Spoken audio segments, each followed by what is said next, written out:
UFC 302 could be the last time we ever see Dustin Poirier set foot in the octagon, regardless of how his fight with Islam Makhachev goes. He's teased retirement numerous times, made more money than most UFC champions could ever dream of, and has been on record to say he doesn't even enjoy MMA anymore. I don't even like this shit anymore, dude. I just scrap because I'm good at it, and I enjoy the fight, but all this other stuff, all the talk... It'll be Dustin's third title shot at 155 pounds, and if he loses, he must know a fourth title shot will be near impossible to earn. Why does it mean so much? Because I don't think that I'm going to be around to get another shot. But if he wins, it'll be the perfect send-off.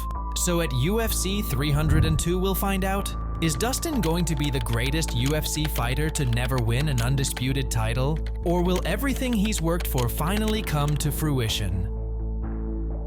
We all know Dustin Poirier has been near the top of the featherweight and lightweight divisions since his UFC debut all the way back in 2011.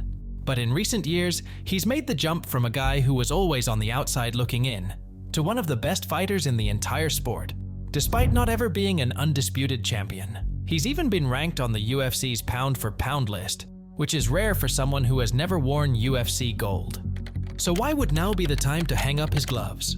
Well, there's a lot of contributing factors. One is that he's already made championship money without actually being champion. It was the two fights against Conor McGregor in 2021 that were both career and life-changing for Dustin. The knockout victory at UFC 257 was massive financially. It was reportedly the second time Dustin made over $1 million for a fight in his career up to that point, with the other being his first title shot against Khabib. But the biggest change was that it turned Dustin into a bona fide superstar inside and outside the octagon. Me fighting for the belt, I wouldn't have got pay-per-view. I would have got a, base salary of probably not even a third of my base salary for this fight. It just doesn't make sense. I'm a prize fighter. If I'm gonna make 5, 6, 7, 10 times the amount of money to fight Conor again, like I said, I'm a father and a husband, and I have priorities. Dustin got a share of the pay-per-view money for the rematch with McGregor just 6 months later. And according to sources, the Diamond took home over $5 million, more than the bulk of his career combined. Most UFC champions would dream of a payout like that, yet without a belt, Dustin was able to become one of the highest-earning UFC fighters of all time. Dustin's hype also skyrocketed after those fights, and as a result, so did his future paychecks. In the fights since McGregor, Dustin has made at least $1 million per fight according to sources, and he's also getting a cut of the pay-per-view due to his newfound star power, despite not being a champion, which is usually how the UFC determines who gets a cut of that additional revenue. What that means for his fight against Islam Makhachev is that even if Dustin wins and becomes champion, he doesn't need to continue fighting and squeeze extra money because he's already been earning from the pay-per-view sales. For example, Aljamain Sterling claimed the only reason he took the short notice fight against Sean O'Malley was because he thought the pay-per-view would sell well due to O'Malley's star power, and his share as a champion would be worth it. If I had any idea this is what the numbers would have been, if I could have predicted that this is what it would have been, my ass would have waited and taken my vacation then and then gear up to fight now. Now, while it didn't work out for Sterling, it shows that becoming champion results in a massive increase in pay for almost all fighters. But that probably won't be the case for Dustin, as he's already making championship money. The only thing left for him is to actually become champion, and he's already had 2 bitterly close attempts. Dustin's first title fight against Khabib Nurmagomedov at UFC 242 was a tough one, against one of the sport's all-time greats in his prime, with the Abu Dhabi crowd cheering Khabib on. Yet despite being dominated, Dustin almost snatched the victory. He punched me a couple times, but I control everything. Only one thing, it was very close. This is guillotine. First time, it was very good guillotine. But I expect from him because I watch all his fights and I know he is all the time going to guillotine. The guillotine was really deep. But for the rest of my life, I'm gonna look back and wonder why I didn't jump full guard with it. I just threw one leg over so he couldn't pass to take the choke off. I should have jumped full guard. I don't know why I went shin across the stomach with the right leg or whatever I had, a butterfly with it. I should have went full guard so he couldn't roll out. and relieve the pressure. And in his second title fight against Charles Oliveira, it was kind of a similar story. He lost by a third-round rear naked choke in both fights, yet had a moment in the first round where he was close to becoming champion. But after both title shots, we got an insight into Dustin's mind. Both losses hit him very hard emotionally. These kind of pinnacle moments don't happen a lot in your career, and I feel like I'm gonna have to live with tonight for the rest of my life. I worked 14 years mixed martial arts to get here, 41 fights, and I just got to get home and see what's next. I'm not fighting just to fight. I'm fighting to be the world champ, and this is obviously not the first time you've been in this position before, right? But does the fact that you've been in this before and then been able to get back here say that you can do it again, right? You've done this before, you can do it again? I can do anything I put my mind to. I can fight for another belt. I can go on another streak. I can claw and climb and get back to wherever I want to be. It's just, do I want to? That's the question I have to look in the mirror and answer. And in other fights since, Dustin has been on record to say he doesn't always enjoy MMA, and has even considered retirement numerous times. I don't even love this anymore. Yeah, you just got this massive win. Why say that? What prompted you to say that? Just the way media plays stuff and the way these articles are written up and the way the fan base is most of the time. I just really don't enjoy the process. Everybody says you have to enjoy the process. I hate it. Only thing I like about mixed martial arts is the fight. So right now, the only thing Dustin is aiming for is to become champion. Is there anything else you want to accomplish in the sport other than that? Big one, obviously, but I can't think of anything else that you haven't done. No, that's the top of the list. Being the undisputed world champion. Top of the list, but I feel like it's honestly, it feels like the only thing left. Is there anything else? Top of the list, I understand, but I wonder if there's anything else on the list. No. It's just that, right? Yeah, it's just that. And in order to do so, he only wants the big fights. After the McGregor rivalry, Dustin has exclusively been in marquee matchups only. He fought Oliveira for the title, a massive bout against Michael Chandler and Justin Gaethje for the BMF belt. And throughout this time, he was consistently linked with a big money fight against Nate Diaz. With 30 UFC fights to his name, a 15-year career under his belt, and victories over the who's who, taking on an up-and-comer hasn't been on Dustin's radar. You just said that, you're not fighting to fight, but are you interested at all at fighting these up-and-coming guys? Or is it just basically money fights, big names? Are you interested in fighting up-and-coming prospects? Not really. No.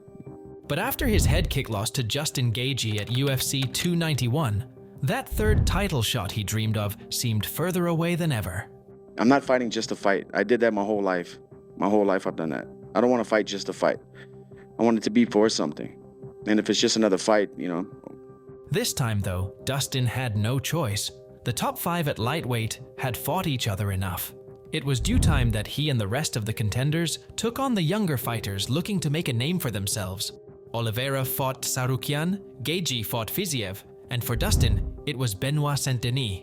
And many people thought if he had lost, a third title shot would be out of reach, and he'd probably walk away from MMA for good.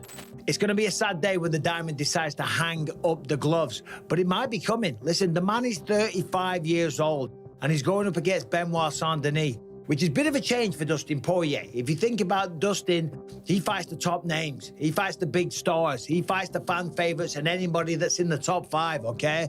But in vintage Dustin style, he proved the doubters wrong and got the knockout victory. Yet the MMA community still felt like Dustin needed to get his hand raised one more time at least to earn another title shot. After all, Benoit Saint-Denis was ranked 12 in the division. But the stars aligned for Dustin to have one last shot at the title. Gaethje was knocked out by Max Holloway, Oliveira lost, Chandler's been waiting for McGregor, and Sarukian didn't want to make a quick turnaround. So with the champion Islam Makhachev wanting a fight, Dustin was the last man standing. We know that he skipped the line, if you will. He's ahead of Justin Gaethje now. Justin went out there, took on Max Holloway. He took a risk, fair play. He lost, so now he's out of title contention. He was able to jump the queue and earn a title shot that he's maybe a touch fortunate to have. At least that's what Makhachev thinks. He's a legend, he have experience, and he's the most dangerous guy in the ranking in this division. And this guy have very good guillotine. That's why I'm training No, so he's hard. lying. And he's being disrespectful. Look at his face. He's starting to laugh. Chill, he's starting to laugh. He's being disrespectful. In fact, the narrative going into UFC 302 is that Islam might be overlooking Dustin, or at the very least is mocking him.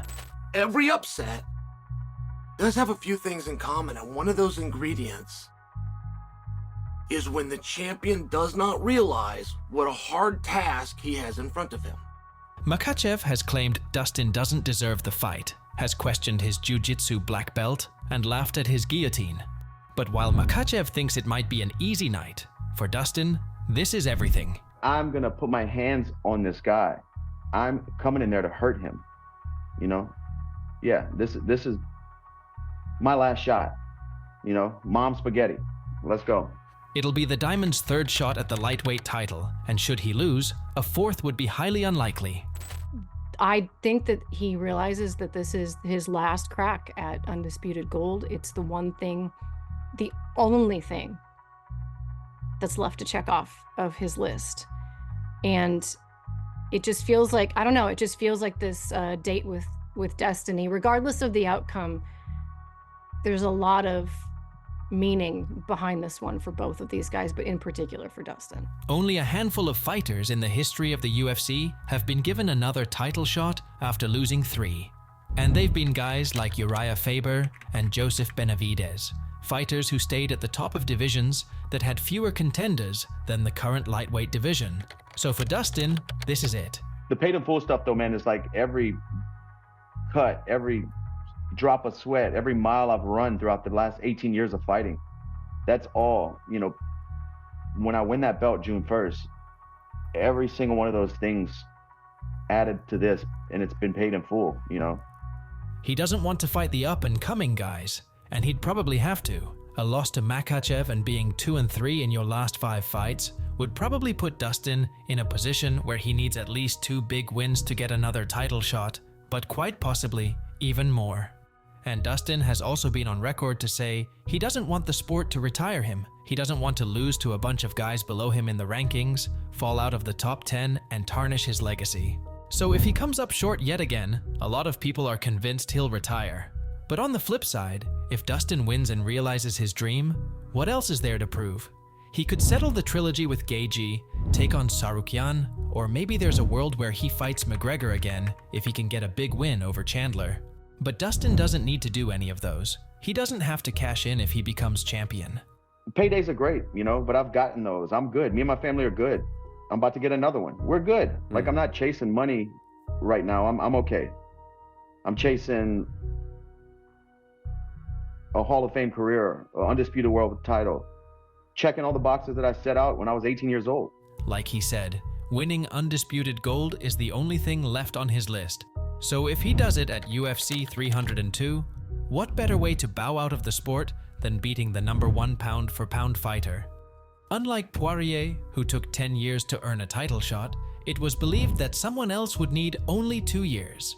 However, despite the initial promises, his activity has significantly declined over the last 2 years. So check out my deep dive on the actual reason why we aren't seeing Khamzat Chimaev in the octagon that often.